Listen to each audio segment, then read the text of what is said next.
Bonjour chers amis, nous sommes dans l'allée qui mène au château de Meslay-le-Vidame. Ce devait être une superbe allée, vous voyez, elle faisait 70 mètres de largeur, elle s'étirait sur 600 ou 700 mètres de longueur, bordée par des marronniers comme on voit là. Et elle était suivie d'une deuxième allée, un peu moins large, bordée d'ormes et de noyers, qui allait jusqu'au bois là-bas, tout à fait dans le bout, qui s'appelle le bois Chantepie. Maintenant, il ne reste pas grand-chose de notre allée, hein. Mais bon, il faut savoir qu'elle fut source de conflits entre la mairie et le château. Au début des années 50, le maire prétendait qu'elle appartenait à la commune, alors qu'elle a toujours appartenu au château. Mais le maire voulait un terrain de sport. On voit le terrain de foot là-bas. Et il y a eu une action en justice, et je ne sais pas par quel moyen le château fut classé. Le maire devait avoir de bons appuis politiques. Tiens, mon copain le corbeau, il a des plumes blanches, c'est rare en France, hein. Et donc il devait avoir des bons appuis politiques. Le châtelain fut mis au pied du mur. Était-il en colère ou n'avait-il plus assez d'argent pour entretenir son bien? Toujours est-il qu'il mit le château en vente. Et voilà qu'en 1954, la caisse d'allocation familiale de Chartres mit la main dessus. Étonnant, non? Alors là, c'est pareil, hein. Si les caisses ont un patrimoine immobilier, qu'elles commencent par le vendre, ça bouchera quelques trous. Bon là, en l'occurrence, c'était pour une bonne cause. Elle y installa le centre d'apprentissage Charles Péguy. C'était un centre où des jeunes, pas toujours dociles, il faut le dire, pouvaient y apprendre un métier. Et y était enseigné la maçonnerie, la menuiserie, la soudure, je sais plus quoi, mais enfin ben, si le gars il travaillait bien, il pouvait sortir avec un CAP. Et donc démarrer d'un bon pied dans la vie. Mais il fallait qu'il travaille, hein, le gars.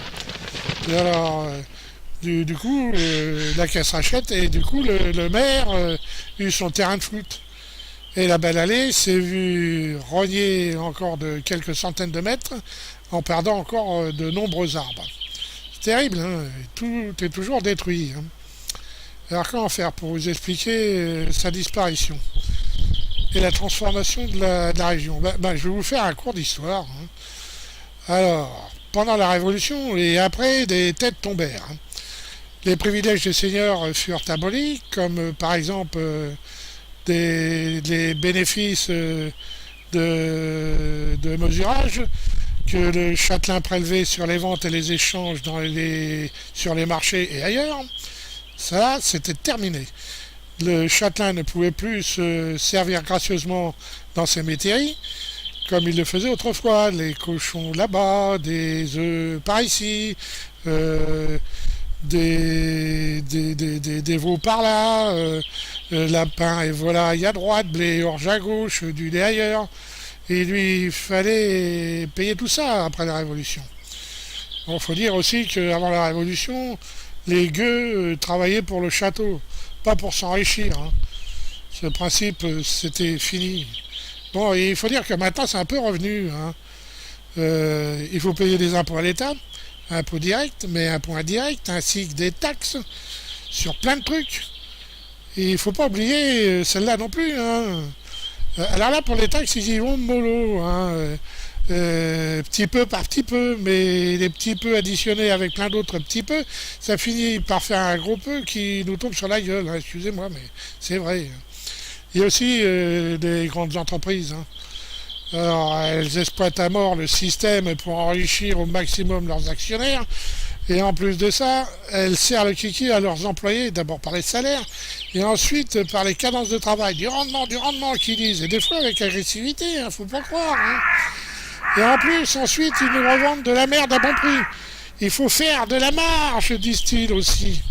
Nous vivons dans un monde où la finance est maîtresse, hein, mes enfants. Ah là là, le capitaliste, je crois qu'il touche à sa fin. Moi, je vous le dis, les gars. Une révolution arrive. Il faudra que des têtes tombent, hein. D'abord, celle des gros patrons. Et celle de leurs porte-flingues aussi, hein. Bon, attention, les porte-flingues, maintenant, ce sont les hommes politiques, hein, je précise. Eux aussi, ils profitent bien du système. Le grand banditisme a changé de gueule, n'est-ce pas? Là, en ce moment, une bonne équipe, hein. Emmanuel le nettoyeur, Philippe la main froide, Muriel long couteau, Gérald la gâchette, Agnès les dents longues, et j'en pense, et j'arrête là-dessus parce que je commence à m'énerver. Bon, revenons plutôt à Meslay et notre châtelain. Donc, les métairies se transforment en fermes. Les fermiers paient un fermage au château. Avec tout ce qu'on lui a retiré, le châtelain ne peut plus tenir son rang. Il est obligé de vendre de terres pour assumer son train de vie. Le fermier emprunte aux banques et rachète les terres du châtelain. Il s'émancipe totalement du château et se rend compte que la culture est plus rentable que l'élevage dans cette région où la terre est riche et profonde. Alors adieu vos vaches cochons. Les arbres sont arrachés. Les forêts entières finissent en fumée. Les ruisseaux et les fossés sont comblés, etc., etc. Et voilà comment la Beauce est devenue ce qu'elle est maintenant. La Beauce des horizons. Plate comme une immonde. Presque plus d'arbres. Mais en même temps, le domaine du château s'est réduit comme peau de chagrin. Et notre belle allée aussi, faut le dire. C'est terrible, hein, tous les changements qu'il peut y avoir. Et pourtant, il faut pas oublier que Meslay et son château, dans l'ancien temps, ont dû être une place forte, une place de défense, hein, du moins de tout premier ordre dans cette région. Car il y avait deux lignes de défense. Une première ligne avec des douves entourait le village, le château, les métairies les plus proches du château. Il paraît que les douves allaient jusqu'à la route de Chartres et à l'est jusqu'à la route de Voves. Tout a été comblé. On ne voit plus rien de tout ça. Je n'ai trouvé que deux endroits qui peuvent être des vestiges de ces douves. Il y a un endroit que je vous ferai voir derrière les bâtiments d'une ferme. Le deuxième endroit, moins visible, il est recouvert de ronces et d'arbustes du côté de la route de Voves. C'est difficile à apprécier, mais je suis presque sûr que ce sont des traces anciennes, des anciennes douves qui entouraient le village et le château. Une deuxième ligne de défense avec ces douves aussi entourait le château et son parc. Ces deuxièmes douves ne communiquaient pas avec les premières, hein. Ils étaient prudents, hein, les seigneurs de Meslay-le-Vidame. Ça devait être quand même bien protégé, ça devait être quand même une redoutable place forte, hein, ce bled. Mais tout a changé. Du reste, ici, ce qu'on voit là, c'était un pont-levis. Bon, on s'en rend pas bien compte, hein, si ce n'est les deux petits murets qui ont été mis avant de combler toutes les douves. Donc, un pont-levis, il y en avait un autre à l'est, du côté de la route de Voves, plutôt, mince, et un troisième qui était du côté de la route de Chartres.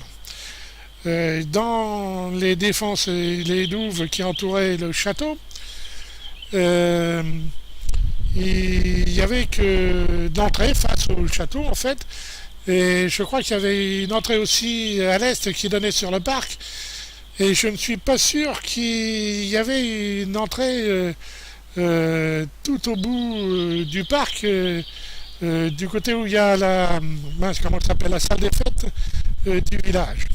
J'en suis pas très sûr. J'ai pas trouvé un plan ou une vieille carte ou quoi que ce soit pour arriver à trouver les emplacements des douves. Enfin bref, c'est comme ça. Vous voyez là, ici, donc on voit les murets, et de chaque côté du passage de cet ancien pont-levis, il y a des statues. Elles ont été prises dans le parc. Elles devaient être à l'entrée du labyrinthe qu'il y avait dans le parc.